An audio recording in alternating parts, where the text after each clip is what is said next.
Toyota Corolla Hatchback First Drive Review. Corolla of a different color, not a hot hatch, but an enjoyable, even fun, commuter. The gold Corolla. You know the one. Missing 3 of its wheel covers, hasn't been washed in a decade, bumper damage assured. It's basically the official car of people who literally could not care any less about cars or driving. This is mentioned because we got stuck behind one during the 2019 Toyota Corolla Hatchback First Drive. And it was about a mile before it sunk in that the two vehicles actually shared a name and common lineage. It was inconceivable.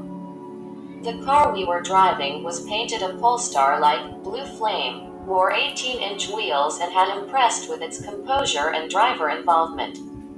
The bumpers remained unscathed.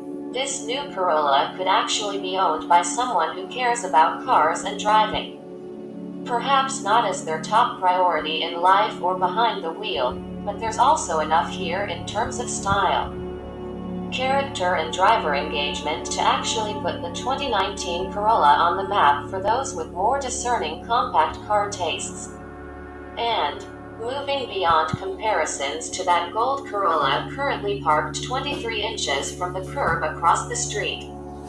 The latest version is also a definite improvement over its immediate predecessor and showcases what we can expect when its sedan sibling arrives in the not-so-distant future. Here's a comparison with the Corolla IM and other compact hatchbacks. To be clear, this Corolla hatchback is indeed an all-new car on the same TNGA platform that underpins the Prius, Camry, and Avalon in various guises, plus whatever else comes down the front drive Toyota pipeline. Exterior dimensions are a smidge greater in some areas, less in others. Toyota didn't release full interior specs, most notably legroom figures, but there has been a reduction in headroom, not really a problem. At 6'3", I was fine both in front and back, and in cargo capacity. The latter might be the new Corolla hatchback's primary demerit, because at 18.1 cubic feet, it's not only smaller than the Corolla IM's unremarkable cargo area, 20.8, but less than the Honda Civic, 25.7, and Mazda 3, 20.2. There's so little space above the cargo cover that this is likely one of the least utilitarian hatchbacks. At least it looks quite snazzy. Check out the below video for the SE and XSE trim's visual differences, but regardless of trim, the grille is better integrated into the car's design than on other Toyotas, you know. Like this, and there's a tastefully sporty pertness to the rear that evokes French hot hatches. People seem to dig it at the New York Auto Show.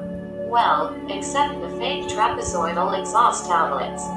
Those are extremely lame, but in totality, this is a pretty cool compact car. And it's called Corolla. How about that? Great, but how is it to drive? Well, for starters, the transmissions are pretty cool. The standard 6-speed manual is the first car in its segment to feature rev-matched downshifting, as in a Corvette or 370Z.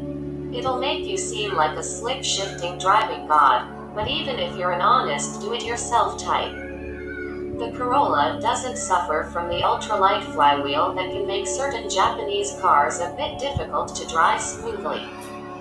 Its pedals are also a bit closer together for heel towing than those in the Civic. The shifter itself is light in effort and direct in its motion. It's all very good. So too, quite surprisingly, is the optional CVT that not only mimics the fixed ratios of a normal automatic, nothing new. The current Corolla does that, but it has a literal first gear. As in, there's a cog in the transmission that handles acceleration from a stop before seamlessly turning things over, up to around 25 miles per hour, to the CVT belt.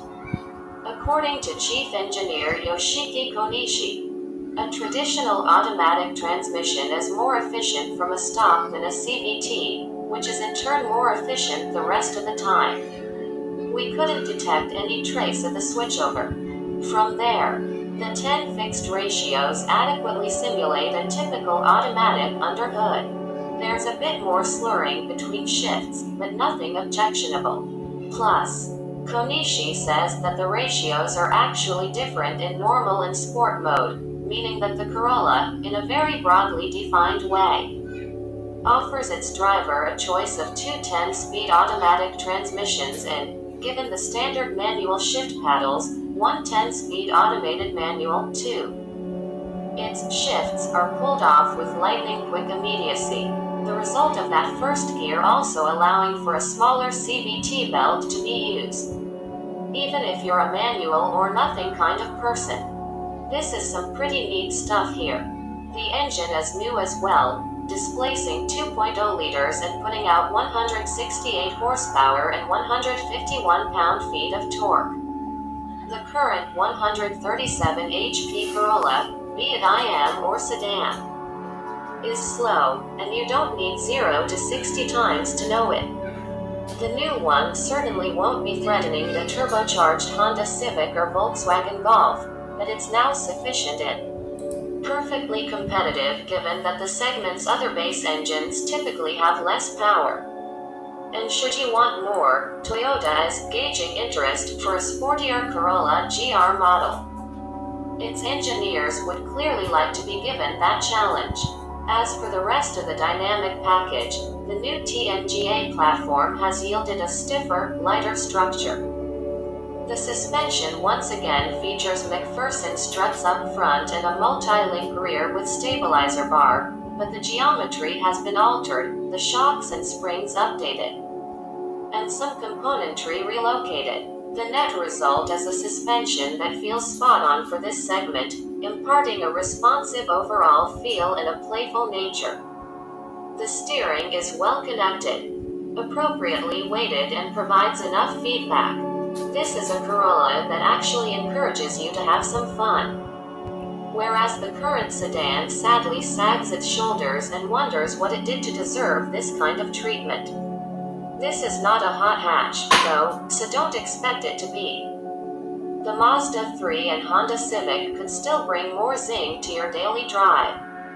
The 2019 Corolla is just a more balanced package now. It's still impressively soaked up poor pavement around San Diego despite the XSE wearing 18-inch wheels. The SE and its 16s weren't notably suppler. It really is a well-damped ride. And if it's too firm and exciting for the gold Corolla crowd, oh well. At least the cabin should have more of a universal appeal.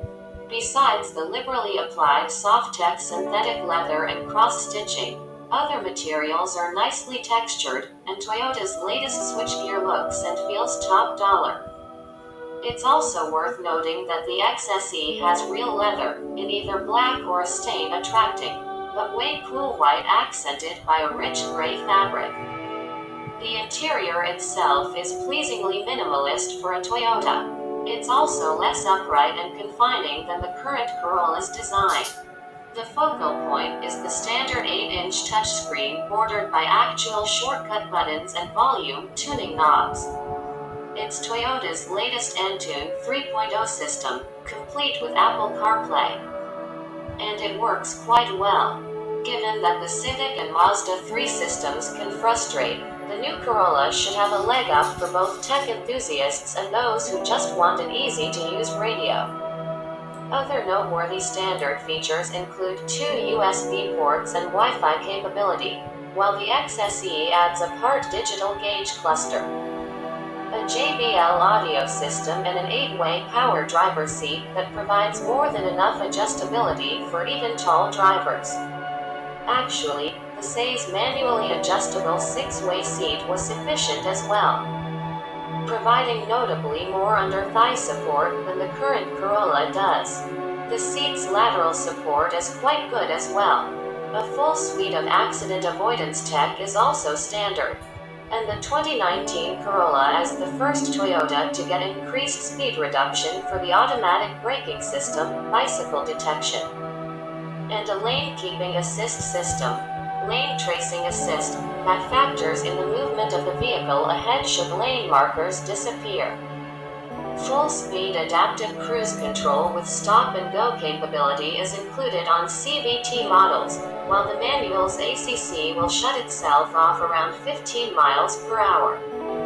That's understandable, but curiously, you can't get blind spot warning or lane tracing assist with the manual or wireless smartphone charging.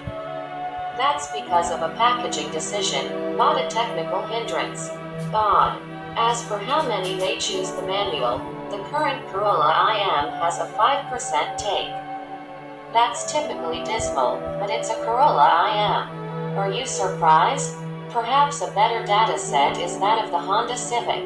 A surprising 20% of Civics sold last year were hatchbacks, and of those, a significant and exciting 12% were manuals. That could signal a slight and welcome change in buyer tastes, which could certainly bode well for the 2019 Toyota Corolla Hatchback. It may not be the hot hatch some hope for, but we'd say it looks better than the Civic, involves its driver to a comparable degree, and deserves to be taken seriously. And, for the record, you can't get it in gold. There is a bronze, however. May want to avoid that one.